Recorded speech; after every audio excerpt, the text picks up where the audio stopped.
Schools across the country are closing for the rest of the academic year due to the pandemic. So far, 19 states have announced that schools will not reopen this spring. In New York City, the mayor says the nation's largest district, with more than 1 million students, will not reopen. Meg Oliver joins us from outside her home in New Jersey, where the governor says schools are closed indefinitely. Good morning, Meg.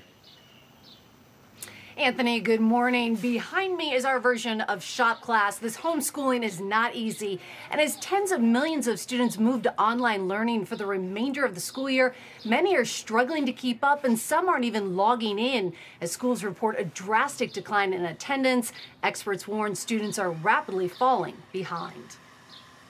I'm having a tough time adapting. Senior Asia Bryant thought this spring would be one of celebration, wrapping up her high school softball career and graduating. Your high school graduation has been canceled. How do you feel about that? Honestly, truly am sad about it. That was the landmark for me. That was going to be like the push. It was going to be like a big exhale for me. There has been no exhale for Bryant. Since her Los Angeles high school moved to online learning, she's worried about falling behind. Do you have a spotty internet connection?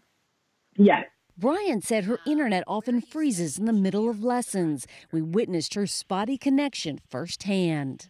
Did you freeze? Oh, I think you froze. Darn it.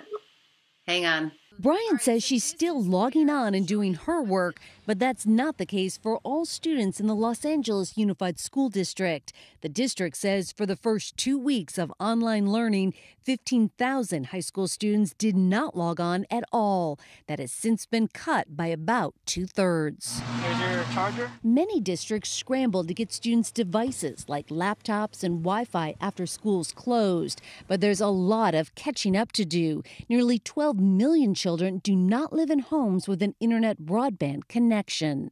Class, how you feel? Ready to return. Dallas teacher Andrea Bazemore works at a school with a lot of students from low-income households. I had a student who was doing her reading lesson and we were on such a great momentum, but we had to stop about 10-20 minutes in because her data had run out. And her mom said, hey, I gotta stop. I need to go somewhere with Wi-Fi because I didn't have Wi-Fi in the house. Bazemore is communicating with parents any way she can, like over text. She started hosting virtual pizza parties with a different student each Friday as encouragement. I've solicited some donations from friends and family. And through those donations, I'm able to provide a pizza at their doorstep, forget all the things that are happening in our world today, and just have a relaxing moment. Are you concerned that they're going to be left behind?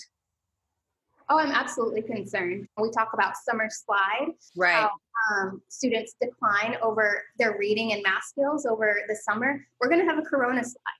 And it's going to be very, very significant. Education expert Dr. Karen Aronian agrees. She said data is already pointing to a very steep decline. This is a crisis right now. We know we're looking at, with reading, a 30% drop-off, and in math, 50% for this time frame. Aronian thinks districts should begin utilizing retired and substitute teachers to help reach students who don't have internet or devices. Those potential families would be linked to a teacher that lives nearby them who could drop off a packet of academic work once per week and check in with them daily. Despite her own challenges, Asia Bryant is hopeful. She plans to attend community college in the fall, where she will play softball. I hope somehow, some way, I can continue to do what I love. I think hopefully playing there as well, it gives me a fresh start.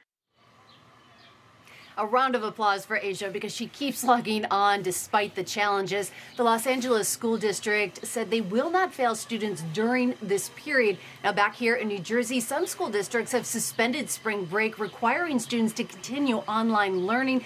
Thankfully, that didn't happen in our district. We needed a break. So, Anthony, this is our attempt to build a treehouse. Good luck with that, Meg. As I've often said here, my wife's a teacher. My wife's a teacher, and it's an incredibly challenging time to keep the kids' attention and connected, particularly because of the technology issues you talk about. Hats off to the teachers who are doing it. It's really hard work. Thank you, Meg.